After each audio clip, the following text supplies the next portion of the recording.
Alors, nous sommes avec Raphaël Lorca. On va quand même le présenter, même si c'est quand même quelqu'un qui a acquis une belle et méritée notoriété. Je pense que tout le monde ici le connaît.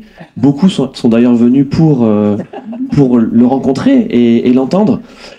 Alors, sachez que... pas de public, Louis. Exactement. On n'est pas de public. Sachez que, là, il n'y a même pas 2 minutes, Raphaël m'a dit qu'il allait renverser complètement cette intervention. Donc, on a tout préparé minutieusement.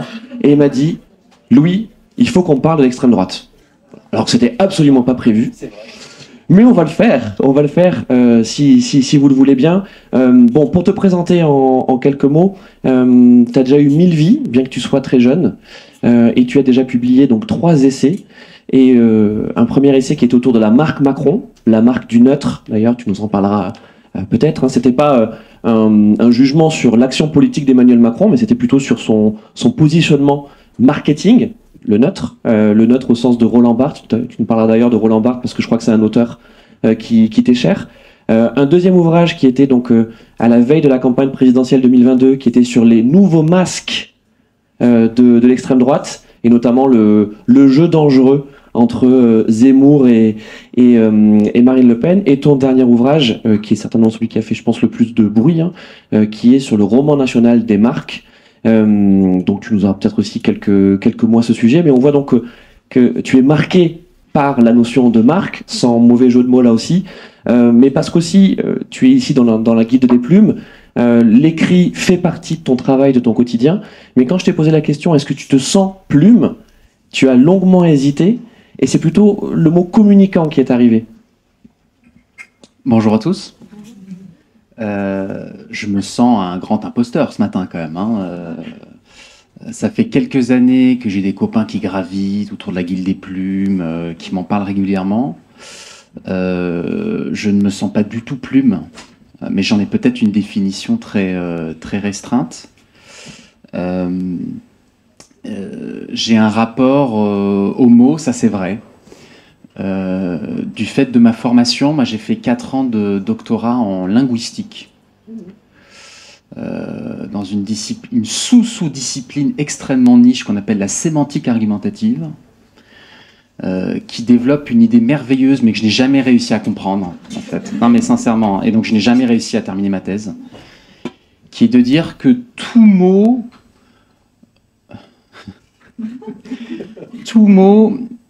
porte en son sein des structures argumentatives en donc ou en pourtant.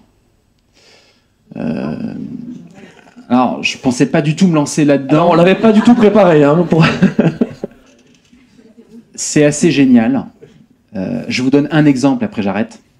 En fait, ça vient d'un grand linguiste qui s'appelle Oswald Ducrot, qui officiait dans les années 80, qui était une superstar à l'époque que plus personne ne lit, que plus personne ne connaît aujourd'hui, qui était le contemporain de Barthes, de Foucault. Et il a fait toute sa carrière, au début de sa carrière, sur un exemple très précis. Pierre a un peu mangé ou Pierre a peu mangé. Ce qui est très intéressant dans cet exemple, c'est que la valeur informative est la même, c'est-à-dire que dans les 2 phrases, il mange exactement la même quantité de matière, sauf que l'orientation argumentative, comme il disait, l'orientation argumentative du discours est totalement inverse, puisque dans Pierre a peu mangé, on a une argumentation de l'inquiétude, donc la suite du discours sera « c'est inquiétant, il est peut-être malade, etc. » Alors que Pierre a un peu mangé, on est au contraire dans une structure argumentative du progrès, de l'espoir, de c'est peut-être pas beaucoup, mais c'est quand même un peu. Bon. Donc ça, son grand truc, c'était de dire, dans tout mot, il y a la valeur informative générale, objective, et puis la dimension subjective, argumentative, qui oriente les discours d'un côté comme de l'autre. Bon, je ferme la parenthèse, ça marche bien, peut-être bien sur cet exemple-là, ça marche beaucoup moins sur chaise, table, et je me suis un peu... ou extrême droite, droite extrême peut-être. Bon, et alors, effectivement, tu me fais une passerelle... C'est toi qui me le demandais. Je pense qu'en fait, il faut qu'on parle de ce truc, parce que... donc moi, je pars de ça, de cette approche par les mots, par l'argumentation, et plus largement par une discipline à laquelle je suis très cher, et c'est pour ça qu'en plus tu as parlé de Roland Barthes très vite, et tu as eu raison de le faire, c'est la sémiotique, c'est-à-dire l'étude de la signification, qu'elle soit d'ailleurs textuelle ou visuelle.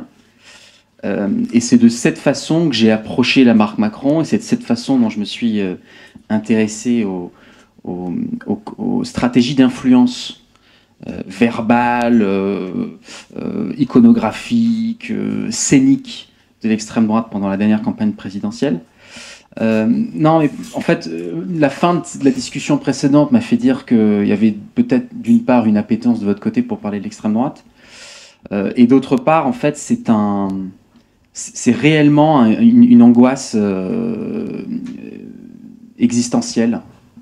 Je discutais, alors quelqu'un a parlé tout à l'heure, je crois que c'était Hélène, des ingénieurs du chaos. Il se trouve que je connais très bien Giuliano D'Ampoli, et il a cette phrase qu'il m'a racontée là, il y a 2 semaines, je la trouve très juste, pour faire peut-être la complémentarité entre la table ronde précédente et notre discussion. Il dit, au fond, aujourd'hui, chacun a le choix de son apocalypse. Et je trouve ça assez juste, en fait. Et mon apocalypse à moi, alors ça ne veut pas dire que les autres sont moins importantes, moins structurantes, moins impactantes, mais moi, ce qui m'empêche de dormir la nuit, c'est cette espèce de prise de conscience assez récente, en fait, que nous vivons dans un moment pré-Le Pen. Ça ne veut pas dire qu'elle sera élue. Ça veut dire que tout ce que l'on fait, tout ce que l'on dit, tout ce que l'on produit, tout ce que l'on publie, tout ce que l'on réalise, tout ce qui se passe, au fond, et chacun et chacune d'entre nous dans nos sphères respectives, se passe sous l'œil de Marine Le Pen. Et je reprends en fait l'expression de sous l'œil d'Hitler, qui était la une du Petit Parisien en juin 1938. Il y avait eu d'intenses grèves syndicales à l'époque.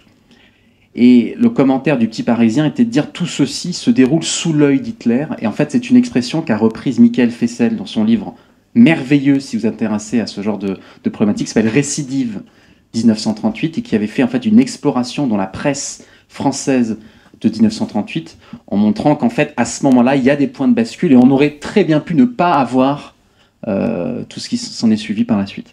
Récidive en un mot. En un mot et au pluriel. Ouais. C'était une blague ? Pas du tout. C'était une tentative. Bon, on est déjà dans Oui. une certaine forme de gravité, il nous reste 30 minutes, donc on va y revenir effectivement sur l'extrême droite, mais c'est peut-être ton rapport à la marque, parce que on a compris que c'était un sujet de recherche, un sujet d'intérêt. Ouais, pardon, hein, j'essaye. Mais t'as raison, parce que bon, mais, ça peut peut-être vous intéresser. Mais, moi, ça ne m'empêche pas de dormir la nuit, ça, mais je suis d'accord, c'est intéressant. Comment on passe de la sémantique, de la sémiologie à la marque, et pourquoi, selon toi, la marque est un fait essentiel de la façon dont on fait société? Mon angle d'entrée dans les... Alors, moi, j'étais très loin de la com, très loin du marketing, très loin des marques. Moi, je voulais faire naïvement, alors je ne sais pas si c'est naïf, mais Sciences Po, l'ENA, travailler pour le service public. Bon. Et en fait, je suis tombé sur un professeur de stratégie de marque à l'ESCP Europe qui s'appelle Benoît Elbrun. Parce qu'avant de faire des études linguistiques, j'ai fait plus classiquement des études d'école de commerce. Et en fait, c'est quelqu'un qui m'a dit un truc très simple. Vous êtes passionné de politique, mais en fait, vous êtes en train de passer à côté d'acteurs éminemment politiques qui structurent en profondeur nos imaginaires, nos représentations, nos façons de nous projeter dans l'amitié, dans le chez-soi, dans l'amour, dans évidemment la transition écologique, les marques. Et donc j'ai eu une espèce d'acculturation progressive. D'abord par une approche très théorique, donc Benoît Elbrun, puis l'école d'études en sciences sociales, une approche plutôt sur le capitalisme, bon, au fond, avec cette espèce d'intuition. J'ai mis beaucoup de temps à formuler, et je me suis dit là, il y a 2 mois, et je me suis dit, putain, 5 ans pour réussir à formuler ce truc, c'est au fond cette idée sur laquelle, comment se fait-il que le capitalisme tient encore? Alors, il y a beaucoup d'auteurs, beaucoup de théoriciens qui ont réfléchi à la question. Moi, je trouve que la réponse la plus convaincante au XXe siècle, c'était le bouquin de Boltanski et Capello sur le nouvel esprit du capitalisme, au fond, ils avaient cette thèse très simple, c'est que le capitalisme tient par sa résilience et par sa formidable plasticité. Voilà. On est capable d'intégrer des critiques qui sont formulées, on les digère et on en fait une caractéristique propre du capitalisme. Moi, je me suis dit, mon approche à moi du sujet, c'est de dire, l'une des forces du capitalisme, c'est qu'aujourd'hui, son bras armé, son cerveau, ses petites mains, c'est tout ça à la fois, hein, qui sont aujourd'hui les marques commerciales, en fait, elles se situent systématiquement en miroir des faiblesses du politique. C'est-à-dire qu'on pourrait reprendre plein d'exemples où systématiquement, elles ont la compréhension qu'il y a une faille, il y a une faiblesse, il y a par exemple l'incapacité de représenter de manière enthousiasmante et améliorative, valorisante, cherchez le bon mot, valorisante, les premiers de corvée, comme on a dit pendant le confinement, et bien c'est tout un tas de marques qui ont réussi à faire des affiches publicitaires, y compris dans le métro, y compris en 4x3, en mettant c'est devenu une nouvelle convention publicitaire, hein, les agriculteurs en grand, les caissiers en grand si on est chez Leclerc, ou encore mieux, les personnels de ménage chez Shiva, qui est allé jusqu'à nouer un partenariat avec les studios Harcourt pour justement styliser, glamouriser une profession qui était, et qui l'est toujours, tout en bas de l'échelle sociale au fond. Bon.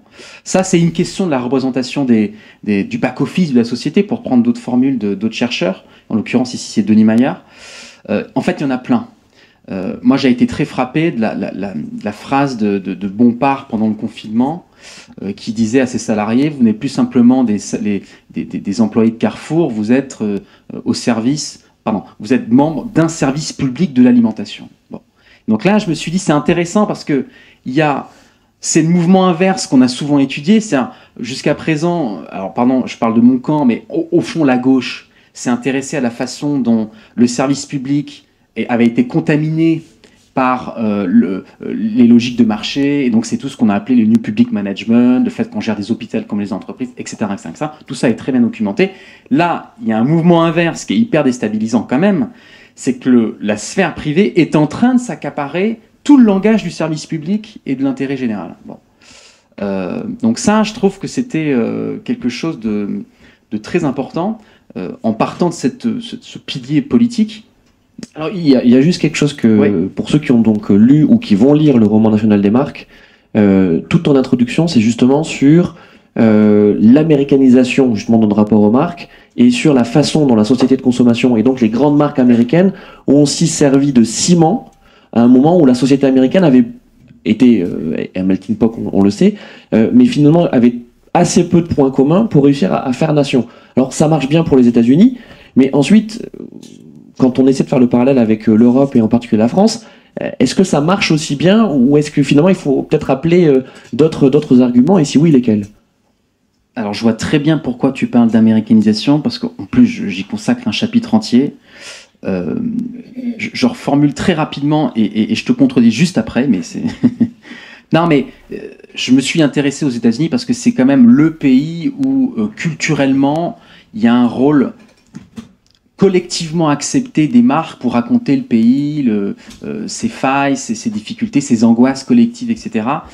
Et je me suis longtemps demandé pourquoi, et j'ai fini par tomber sur l'ouvrage d'un historien américain qui s'appelle Boorstein, qui a réalisé dans les années 70 une trilogie sur l'histoire américaine, et dans son 3e tome qui s'appelle The Americans, il consacre 3 chapitres à ce qu'il appelle les communautés de consommation. Et sa grande thèse, que je trouve très puissante et qui permet vraiment pour moi d'expliquer pourquoi est-ce que la consommation et les marques sont aussi importantes dans la société américaine, c'est l'idée selon laquelle, en fait, le problème politique des États-Unis d'Amérique, c'est de faire des Américains. Faire des Américains de ces millions d'immigrés qui sont arrivés sur la côte Est à partir de la fin du 19e, et faire des Américains d'une nation qui a quand même connu une guerre civile. Et donc, puisqu'il y a difficulté à partir d'une religion, d'un système de valeurs données, etc., bon, en fait, sa thèse, c'est qu'on a fait des Américains par la consommation, c'est-à-dire par le fait de partager un certain nombre de produits et de services. Alors lui, il parle dès la fin du 19e des clopes, puis ce sera la bagnole, un style vestimentaire, puis McDonald's, puis Hollywood, où au fond, être américain, c'est d'abord être un bon consommateur de produits américains. Bon. Donc ça, c'est les États-Unis d'Amérique. Mais en fait, je pense que on aurait tort de comprendre en France le mécanisme de politisation des marques par ce biais de l'américanisation. Il existe, mais je pense qu'il n'est pas majoritaire. Ce qui est majoritaire, c'est, je reprends le fil de tout à l'heure, c'est le fait que des marques ont compris qu'elles pouvaient s'inscrire en creux des faiblesses du personnel politique. Pour tout à la fois s'accaparer la charge symbolique et la puissance de cette aspiration du politique qui est au fond changer la vie, tout en promettant d'en résoudre les faiblesses. Et en l'occurrence, j'ai tiré ce fil du roman national. Le roman national, ce qu'on appelle le roman national, c'est la façon dont une nation se raconte elle-même, qui traditionnellement est le propre du politique et, disons, d'une certaine élite culturelle. Les historiens, les écrivains, les géographes, il y a tout un tas, on fait une histoire du roman national, c'est pas l'objectif de ce matin, mais au fond, il y a tout un tas d'acteurs, mais d'une certaine élite politique et culturelle qui contribuent à raconter le pays. Bon. On a lancé un sondage avec l'Institut IFOP pour la Fondation Jean Jaurès qui posait la question très simple. On posait la question aux Français: qui pour vous aujourd'hui raconte la France? Ses valeurs, son identité, ses idéaux. Et on proposait une liste de 10 acteurs, 10 types d'acteurs. Alors on remettait les écrivains, les intellectuels, les artistes, les humoristes, les journalistes, les hommes politiques, les marques. Bon. Jean-Jacques Goldman. Alors, pas cité tel quel. Ouais. C'est-à-dire qu'on mettait les artistes, parce qu'évidemment, Jean-Jacques Goldman serait arrivé en numéro 1 et aurait écrasé tout le reste. Et en fait, il y a 2 résultats rapidement. Le premier résultat, c'est que c'est aucune de ces 10 catégories qui arrivent en numéro 1. C'est la 11e qu'on a rajoutée in extremis. C'est personne, qui écrase tout. Personne ne raconte la France, numéro 1. Il y a les écrivains intellectuels qui arrivent en 2 et 3, mais nettement derrière. Et cette catégorie personne, elle est en numéro 1 dans toutes les catégories sociodémographiques, ce qui est un résultat assez incroyable. Et le deuxième élément, c'est que les politiques sont tout en bas de classement. Il y a seulement 11% des Français qui estiment que le politique est en capacité de porter un discours enthousiasmé, enthousiasmant, articulé, puissant, qui répondent aux grandes questions un peu essentielles de la vie en collectif, c'est-à-dire qu'est-ce qu'on a encore à faire ensemble. Je pense que c'est une des grandes questions qui, alors, à la fois universelle, atemporelle, mais qui est encore plus d'actualité aujourd'hui, me semble-t-il. Et puis, deuxième élément, vers quel horizon commun on se destine, quoi. On se destine. Et donc, toute ma thèse, c'est de dire, les marques ont compris qu'il y avait un vide laissé par le politique et qu'il y avait, dans ce vide inexploité, un besoin à combler et donc potentiellement des discours à porter sur cette idée du récit national. Pour le meilleur et pour le pire, alors ça devait être un commentaire de sondage assez court, puis finalement je me suis étalé sur près de 400 pages, donc j'essaye de développer les aspects positifs et surtout aussi les aspects négatifs de cette politisation par le récit national de la part des marques. Mais tu vois, je préfère le raconter comme ça. C'est-à-dire que le problème politique français, c'est pas celui des Américains. Le problème politique français, c'est notre rapport à l'État, qui est aujourd'hui défaillant, qui est de dire, on est en France une des nations qui attend le plus de son personnel politique. Pour une raison historique très simple, après je ne vais pas m'étaler, mais on est une des nations dans le monde où c'est l'État qui a créé la nation et pas l'inverse. C'est-à-dire que dans la plupart, et quand on se replonge dans l'histoire des fabriques d'identité nationale et des processus de création de nations, puisque c'est un phénomène qui, au fond, émerge à partir de la fin du XVIIIe et surtout dans le XIXe siècle, c'est l'idée selon laquelle il existe d'abord, de manière préétablie, une nation, c'est-à-dire un peuple constitué de gens qui partagent des mêmes référentiels historiques, des mêmes valeurs, une même langue, etc. Bon. Et c'est dans un deuxième temps qu'on crée une structure étatique la plus solide possible pour pouvoir faire en sorte d'encadrer cette nation. Bon. La spécificité de la France, c'est pour reprendre l'expression de Braudel, la France c'est quoi? Ce sont des Frances cousues ensemble. C'est-à-dire que de manière consubstantielle à notre identité, nous sommes un archipel depuis toujours, en fait. Contrairement à ce que vous nous laissez croire, les Jérôme Fourquet et consorts, qui auraient au fond aujourd'hui des forces centrifuges beaucoup plus puissantes qu'auparavant, en réalité, il n'y a rien de plus différent, depuis toujours, si on faisait une mauvaise rédaction, non mais entre Saint-Pierre-et-Miquelon, d'où je viens par ailleurs, le duché de Bourgogne, la Corse, les Bretons, enfin, y compris dans les pratiques consommatoires, dans les langues, dans les façons de cuisiner au beurre ou à l'huile, etc., etc., etc. Bon. Et qu'au fond, c'est la centralité, la centralisation, au fond, le jacobinisme et tout ce qui en est ressorti, c'est-à-dire l'État qui, par son œuvre de centralisation et d'unification, a, au fond, recousu toutes ces nations multiples, diverses, variées, toutes ces nations, ce serait faux, mais toutes ces parties de la société française pour en faire pour créer ce mythe, parce que c'est un mythe, ça ne veut pas dire que c'est faux, mais ça veut dire que c'est un mythe, c'est-à-dire que c'est un récit, bon bref, voilà, vous m'avez compris, qui vise à précisément résoudre symboliquement des angoisses et des tensions collectives, ce mythe de la nation une et indivisible. Bon. Tout ça pour dire que le problème politique français, c'est ça. Et c'est précisément dans ce problème politique qui est aujourd'hui encore plus marqué, confère l'étude dont je vous parlais tout à l'heure, que les marques comprennent qu'il y a un boulevard enfin, il y a un boulevard, voilà, un truc à exploiter. Et je termine juste là-dessus, parce que il y a les marques, mais au fond, tu vois, c'est pour ça que... Enfin, dans ma hiérarchie des problèmes, au fond, les marques, ça fait partie, une part des problèmes, une part des solutions. Mais je vous amène vraiment de votre côté, à vous emparer de cette histoire de personne ne raconte la France. Et c'est là où je fais le lien avec la menace de l'extrême droite.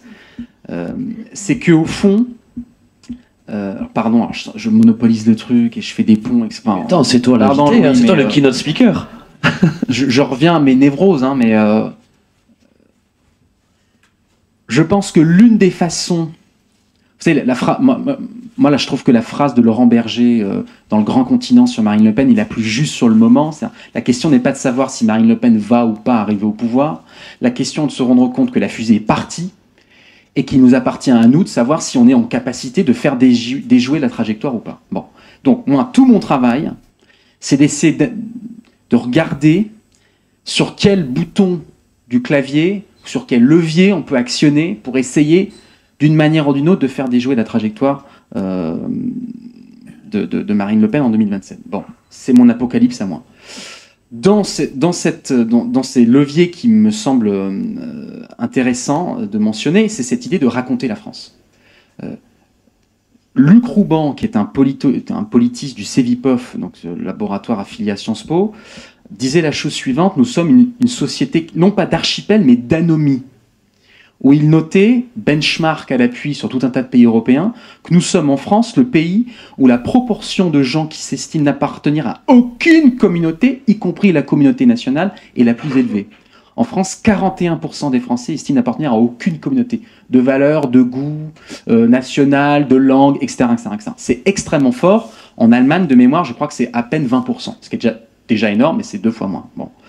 Donc, dans cette société d'anomie, où au fond, plus personne n'est en capacité de porter un discours enthousiasmant sur c'est quoi notre pays, il me semble, et c'est là où la guilde des plumes, pour moi, est intéressante, c'est qu'il y a 1001 manières de raconter le pays, ses habitants, ses aspirations. On a eu une table ronde très intéressante sur le rôle des séries. Moi, j'en suis intimement convaincu, que le rôle aujourd'hui des séries comme forme dominante, narrative, pour pouvoir influer sur les imaginaires, sur les perceptions, tout a été très bien dit tout à l'heure. Mais il y a un exemple, moi, que j'ai en tête, c'est évidemment, je ne me rappelle pas du titre exact, ce qui est très emmerdant, mais je ne pensais pas en parler, sinon j'aurais révisé. Lors du New Deal, Roosevelt... The Federal Writers Project. Voilà, ça y est, je viens de le retrouver. New Deal, Roosevelt lance tout un tas d'initiatives, y compris... On a eu cette métaphore qui est en partie fausse, mais au fond, il a payé plein de gens à creuser des trous et puis à les reboucher. Bon. Où le raisonnement keynésien était de dire, quand bien même votre travail ne sert à rien, au moins on vous donne du salaire et donc il n'y a pas d'effondrement, etc. Vous connaissez ça par cœur. À la fin, dans une deuxième partie du New Deal, il finit par se dire, en fait, il y a toute une catégorie de gens que je n'ai pas adressés dans mes politiques publiques, c'est quand même les intellectuels, les artistes, les écrivains, etc., qui ont été massivement mis au chômage et qui, malheureusement, n'ont pas forcément fait partie de ces programmes de travaux publics, etc. Bon, c'est pas leur capacité. Et donc, il lance quelque chose que je trouve follement enthousiasmant, qui est cette idée du Federal Writers Project, pardon pour le mauvais accent, mais qui est l'idée de dire, je vais payer, alors, le chiffre est monté jusqu'à 6 000 artistes, 6 000 écrivains, 6 000 dramaturges, non, 6 000 c'est le nombre total, hein, pour partir aux États-Unis, payés par des bourses américaines, parcourir le pays et raconter les États-Unis d'Amérique aujourd'hui. Et là, en fait, quand on regarde ça, je suis tombé, c'est un chapitre d'un bouquin de d'Anne-Marie Thiès, qui est une chercheuse au CNRS, qui a écrit sur la fabrique de l'écrivain national. Et elle décrit, en fait, ça a été un formidable incubateur de pièces de théâtre, de toute la littérature américaine post-Seconde Guerre mondiale qui en fait émerge. Par exemple, Steinbeck faisait partie de ces auteurs financés par la puissance publique. Et je me dis, en fait, et donc, il parcourait les États-Unis, donc il y avait des expos photos, il y avait des pièces de théâtre, il y avait des récits de vie, des témoignages sur l'immigration, sur des récits familiaux, sur le rapport au travail. Et donc, ça a été en fait un formidable travail narratif et politique de, au fond, voilà où on en est aujourd'hui, les États-Unis d'Amérique dans les années 30, et comment est-ce qu'on peut, on peut le raconter aux yeux du très grand public, quoi. Enfin aux oreilles, aux yeux du très grand public américain. Et donc je me dis, franchement, si on prend au sérieux cette espèce d'insight qui est apparu dans ces enquêtes, au fond personne ne raconte la France, bah, si on pouvait faire en sorte que dans toutes nos disciplines qui, d'une manière ou d'une autre, ont trait aux mots, à l'image, etc., on pouvait réussir à donner forme à cette idée de raconter le pays, dans son intimité, y compris dans ses angles morts, je pense qu'on y ferait quelque chose d'assez essentiel. Et je reboucle pour les marques, comme ça la boucle sera bouclée. Parmi les alliés que j'identifie, moi, dans cette sorte de bataille culturelle à mener, il y a des marques comme Hitch qui sont très intéressantes.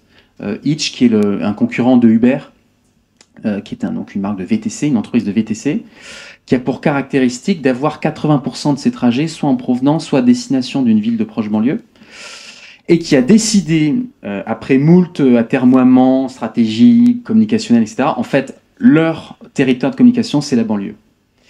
Et ils ont décidé de porter tout leur discours publicitaire, alors il y a 1001 formes qui sont très intéressantes, sur l'idée selon laquelle en fait il faut redorer l'image de la banlieue qui est victime d'une représentation extrêmement misérabiliste, déformante ou hyper stigmatisante.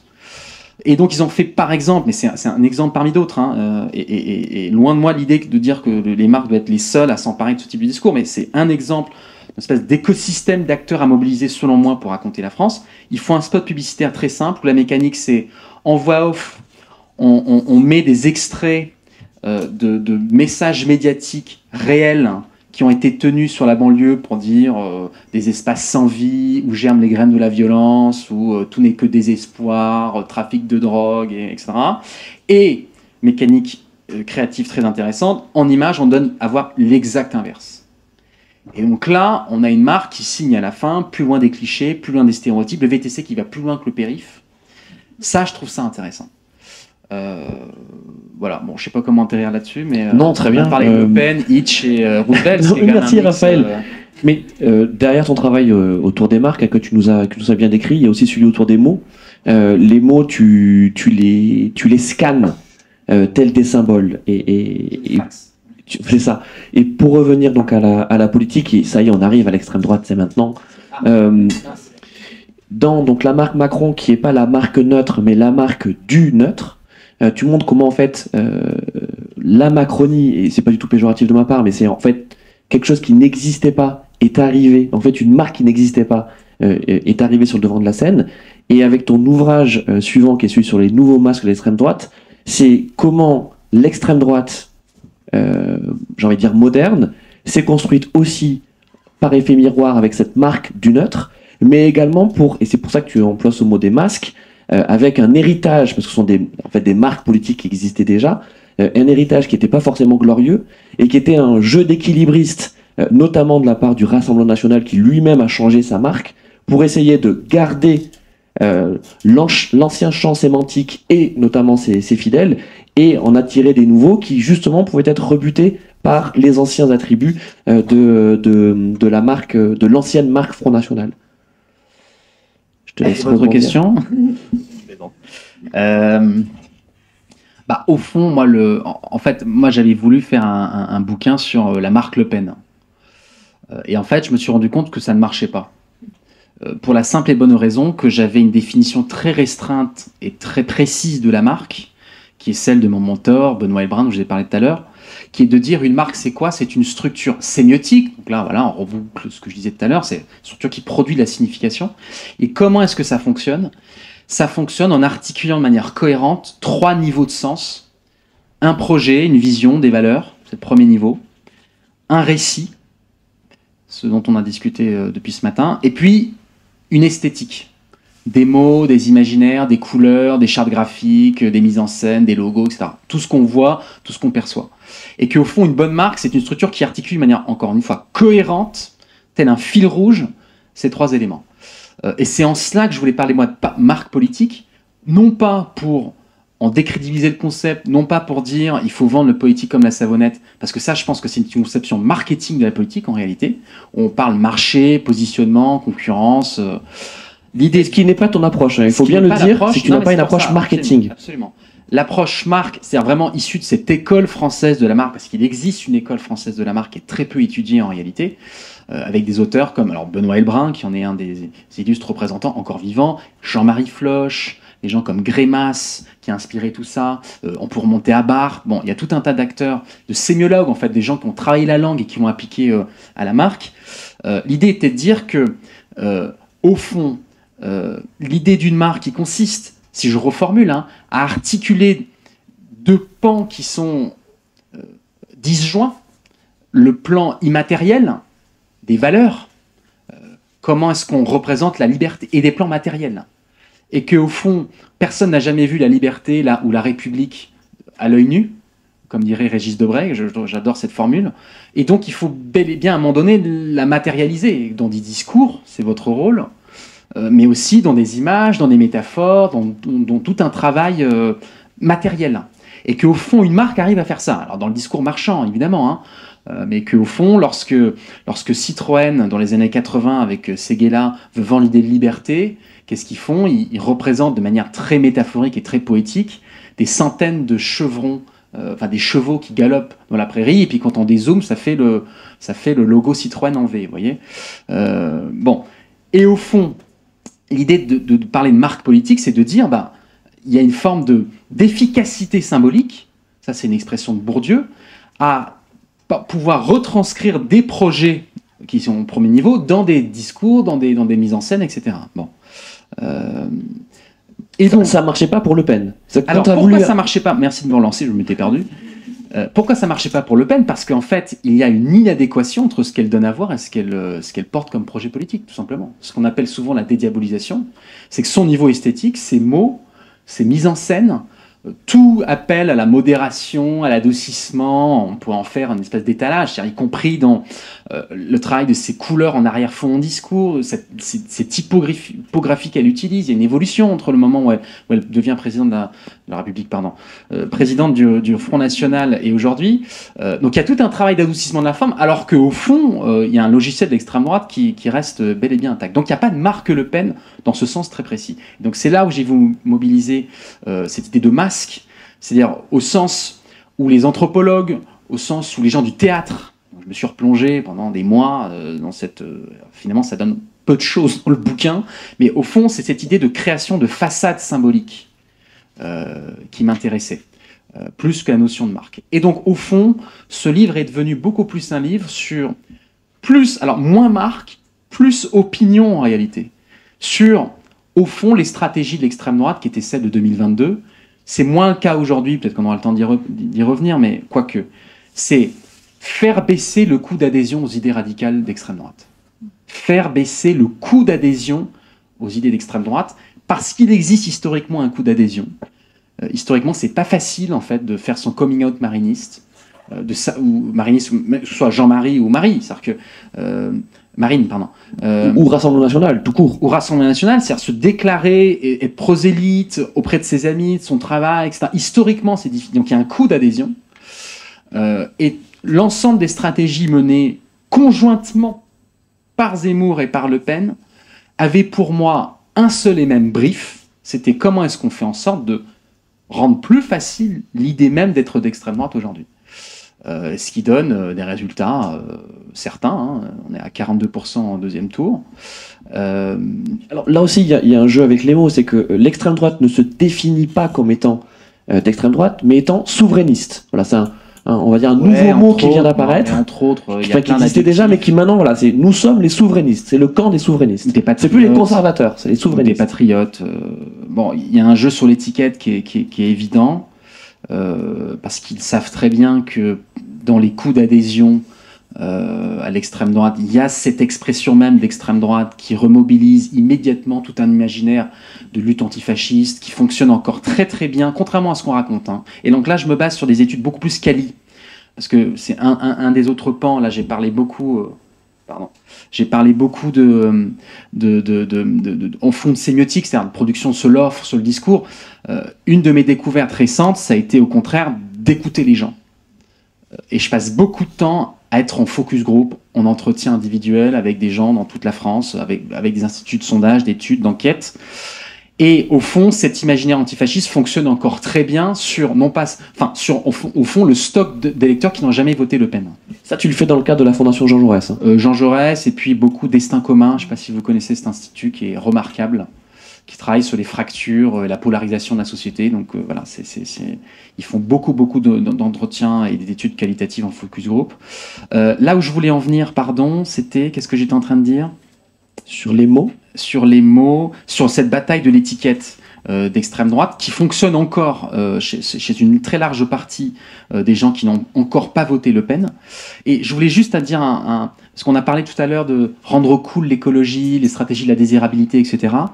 Ce qui m'avait beaucoup stupéfait, et après Louis, il va falloir que je m'échappe très rapidement, c'est terrible, hein. Je trouve ça très frustrant et malheureusement j'ai mis une alarme. On n'a pas le temps de beaucoup de questions.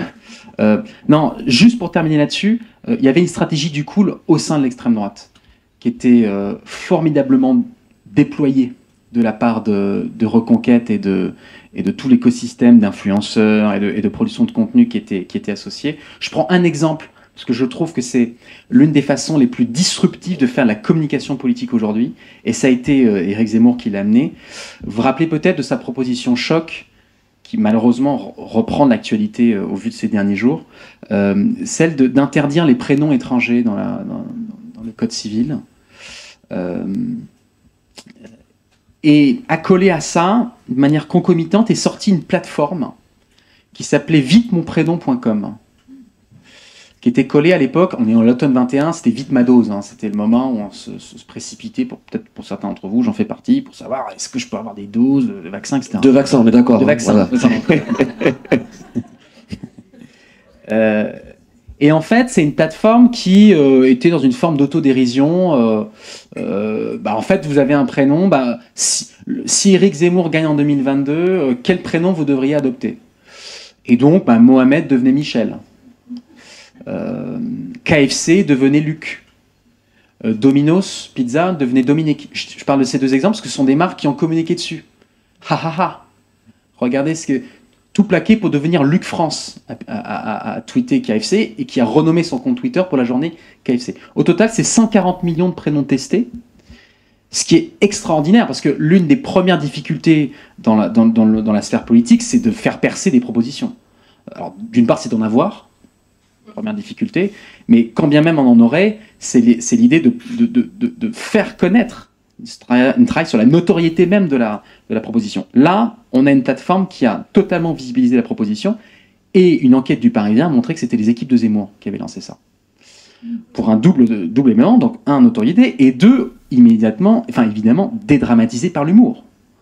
Parce le LOL de KFC, en fait, est un immense vecteur de dédramatisation et de banalisation et de coolisation d'une proposition qui, énoncée telle qu'elle, paraît éminemment anxiogène, éminemment xénophobe, etc. Sauf que reformulée à l'aune de la stratégie du cool, etc., prend une autre dimension. Donc, en fait, et c'est une constante, et j'en terminerai juste par là, au sein de l'extrême droite, il y a le déploiement de tout un tas de stratégies qui sont diverses et variées, qui ne passent pas simplement par le mot, mais pour faire baisser ce coût d'adhésion aux idées extrêmes. Et c'est un travail que j'avais commencé à mener et que je continue d'observer au quotidien parce que malheureusement, c'est encore d'actualité. Merci Raphaël. Peut-être en conclusion, nous parler de ton actualité. Est-ce que tu as des projets que tu aimerais partager avec la guilde? Vas-y. Je repasse en sous-marin là, à partir de janvier. J'ai personnellement très mal vécu cette période d'intranquillité. Alors tant mieux, mon livre a reçu un bon accueil et donc je me suis trimballé dans les médias, dans les confs, etc. Mais je bosse plus, quoi. On lit plus, je me sens totalement sec. Et donc comment tu bosses, asséché, justement? Bah, je lis d'abord. Enfin, je lis, j'écris. Enfin, j'écris beaucoup parce que, y compris sans rien publier, mais je fais. Enfin, là, je parle à des plumes beaucoup plus en capacité de le dire que moi, mais il y a une espèce de magie de l'écriture qui, tant que c'est pas écrit chez moi, c'est totalement gazeux. Donc j'écris pour savoir ce que je pense, en fait. Donc j'écris beaucoup des bouts de machin. J'ai des techniques à la Benzécri où j'ai plein de comptes Twitter, j'ai des comptes Twitter gilets jaunes, d'extrême droite, complotistes, ce qui me permet de m'immerger et d'utiliser les bulles de filtre pour pouvoir essayer de choper des éléments à droite à gauche. Non, il y a une réflexion que je voulais peut-être, je t'en avais parlé, et c'est quelque chose que j'aimerais vous planter la graine parce que je n'ai pas la solution moi. Moi, je suis très préoccupé par l'idée de l'efficacité de la production d'idées. Pour le dire d'un mot, on n'arrivera pas à changer le monde en faisant des notes Jean Jaurès, même en écrivant des livres. J'en suis arrivé à cette conclusion où mon livre il est vendu à 4000 exemplaires, ce qui est très bien. Mais bon, c'est 4000 personnes, quoi. Ton propre impact, en fait, tu questionnes ton propre impact? Oui. Alors, j'en ai beaucoup discuté avec... je te dis ça parce que je sais que tu as travaillé pour Baron Noir, pardon, mais... Bon, Éric Benzécri a compris qu'en fait, il fallait faire la politique par les séries. Giulio D'Ampoli, dont on a parlé tout à l'heure avec les ingénieurs du chaos, lui, c'est pas un hasard qu'il ait écrit Le Mage du Kremlin sous la forme d'un roman. C'est-à-dire qu'au départ, ça se devait être un dernier chapitre des ingénieurs du chaos, parce qu'au fond, il parle d'un spin doctor de Poutine. Sauf qu'il passe par le roman, et là où il en aurait vendu 7000 ou 8000, comme il a fait avec les ingénieurs du chaos en première... alors là, il en a revendu beaucoup plus grâce à la reparution en poche. Il en a vendu près de 500 000, des Mages du Kremlin. Donc moi, je ne sais pas écrire de romans, donc j'écrirai pas des romans, mais je pense qu'il y a une vraie réflexion sur la forme, et y compris une forme de, alors je le dis comme ça, c'est peut-être un très mauvais brief, mais d'entertainment intellectuel à inventer. Moi, j'ai été sidéré par deux formes très récentes. Édouard Baird, qui a fait récemment des spectacles dans Paris où tous les soirs, il recrutait dans la journée 10 personnes. Comment ça s'appelle? Alors, quelqu'un à qui est-ce... Vous te rappelles du titre? Non, pas du titre. Je me rappelle. Journal de Paris. Journal de Paris. Où tous les soirs, il recrutait pendant la journée des gens qui avaient des talents divers et variés et ils arrivaient sur scène. Et donc, sans talent d'improvisation à lui, et de liant, et d'humour, faisait que... Et j'ai trouvé ça follement intelligent, de proposer un spectacle comme ça. Et le deuxième élément, moi, je suis allé voir Starmania hier soir. Non, mais c'est extraordinaire. Et toute la mise en scène de Thomas Joly a consisté à dire, en fait, les chansons de Starmania ont effacé l'œuvre générale Starmania. C'est-à-dire que quand on arrive en ville... Ziggy, J'aurais voulu être un artiste sont devenus des chansons mythiques, enfin je veux dire, mais qui ont totalement effacé l'œuvre politique de Starmania, parce que je rappelle quand même, et en fait je l'ai totalement découvert, que toute l'œuvre de Starmania, c'est quand même de mettre en scène un collectif d'extrême gauche, les Étoiles Noires, qui essaye de lutter contre l'élection de 0 janvier, qui est un milliardaire qui se présente à l'élection présidentielle. En fait, c'est une œuvre politique énorme. Et Thomas Joly l'a totalement réécrite, en inversant le rôle des chansons, avec une mise en scène extrêmement moderne, il a en fait fascisé. C'est un discours anti-extrême droite, en fait, qu'il a porté par Starmania. Et quand je me suis retourné et je me suis dit, il y a à la scène musicale 30 000 personnes tous les soirs qui écoutent Starmania, je me dis, bordel, est-ce qu'il ne faut pas écrire des Broadway non, mais c'est une vraie question, en fait. Bon, peut-être un futur Mel Brooks. Hein, moi, non, je ne sais pas faire, mais Mais je trouve qu'il y a, en fait, il y a un truc à inventer pour faire le lien entre la dimension intellectuelle, les idées, le combat, le décryptage des stratégies d'extrême droite, par exemple, et la capacité à le mettre en forme dans des récits. Et donc là, et là, c'est votre job, et j'espère que vous prendrez cette fonction. Un grand merci, Raphaël. On a Je suis passé un désolé très pour bon le moment choix. avec toi.